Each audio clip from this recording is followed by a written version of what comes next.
Konnessjoni ġdida taħt l-art ta' 132 kV iżid b'25% il-kapaċità taċ-ċentru tad-distribuzzjoni fil-Matab ma' dak tal-Musta, l-akbar investiment fin-netwerk ta' voltaġġ għoli fl-aħħar snin.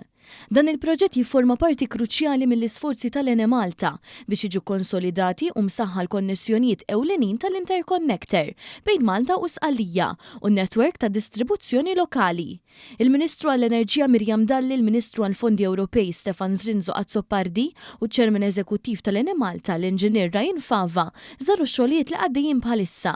B'investiment ta' 6.5 miljun euro qed jiżdied kejbil ġdid ta' 11 kilometru b'voltaġġ għoli fin-netwerk eżistenti li se jespandi l-kapaċità ġenerali ta' trasmissjoni tal-elettriku waqt li se jsaħħu jtejjeb il-flessibilità tan-netwerk nazzjonali. Meta jitlesta l-proġett se jżid madwar 140 megawatts tal-kapaċità fiċ-ċentru tad-distribuzzjoni tal-Musta.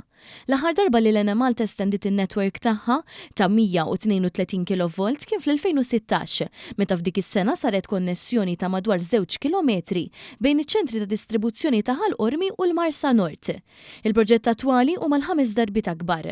Il-Ministru Dalli u Zrinzo Azzopardi sostnew li din il-ħidma mhijiex biss għall-bżonnijiet tal-lum, iżda wkoll għal-għada. Min-naħa tiegħu iċ-Ċermen Eżekuttiv tal-Ene Malta qal li dan il-proġett se jelimina numru ta' limitazzjonijiet billi jagħti lill-operaturi aktar flessibilità fit-tqassim tal-enerġija, soluzzjonijiet aktar effettivi f'każ li tinqala ħsara u aktar kapaċità ġenerali meta d-domanda fuq in-netwerk qed tkompli tiżdied.